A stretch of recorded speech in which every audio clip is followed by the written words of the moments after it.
आपला प्रतिनिधी अमोल मोरे सुद्धा आता आपल्यासोबत कनेक्ट झालाय। अमोल, तुझ्याकडे काय माहिती आहे या सगळ्या घडामोडींबद्दल? सौरभ, जर एकंदरीत संपूर्ण घडामोडी बघितल्या तर आजच्या दिवशी निलेश राणे यांनी जी सभा घेतलेली आहे त्या पार्श्वभूमीवरती पोलीस जे आहेत ते मुळात अलर्ट मोडवरती होते। ज्या वेळेला कुठेतरी भास्कर जाधव स्वतः म्हणजे एक जर बघितलं तर आपण मागच्या काही दिवसांमध्ये ते मुंबईला होते, पण आज ते थेट चिपळूणमध्ये आले। तर दोन्ही बाजूने शक्ती प्रदर्शन झाल्यानंतर कुठेतरी कायदा आणि सुव्यवस्था प्रश्न निर्माण होईल अशी चर्चा होती। पोलीस अलर्ट मोडवरती होते, शेकडो पोलीस तैनात करण्यात आले होते आणि अशा पार्श्वभूमी अशा घटना घडत असेल ते दुर्दैव मानावं लागेल। आणि खबरदारीचा उपाय म्हणून कुठेतरी कार्यकर्ते किंवा कायदा आणि सुव्यवस्था निर्माण होतं दोन्ही बाजूच्या कार्यकर्त्यांची ही जबाबदारी असते की अशा वेळेला संयमानं राहणं आणि संयमानं कुठेतरी वागणं, पण तसं होताना सध्याच्या घडलं तर दिसत नाहीये।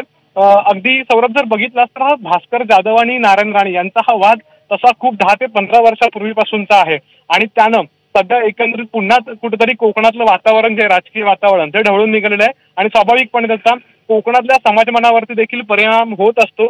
आणि ही जी गोष्ट आता घडते दगडफेकीसारखी किंवा ज्या काही घटना घडतात त्या अनपेक्षित अशाच आहेत।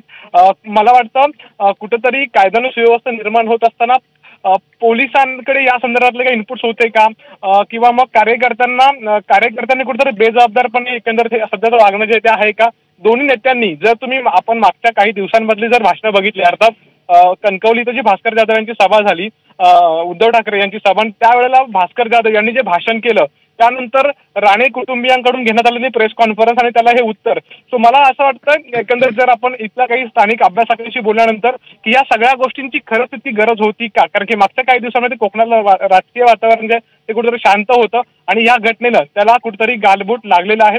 दोन्हीही जी घराणी आहेत किंवा जे नेते आहेत ते जबाबदार अशी घराणी आहेत आणि राजकीय घराणी आहेत आणि त्यांच्याकडून अशा पद्धतीचा किंवा कार्यकर्त्यांकडून जर अशा पद्धतीच्या घटना घडत असतील तर स्वाभाविकपणे ही गोष्ट जी आहे ती गंभीरच म्हणावी लागेल। सौरभ, बरोबर.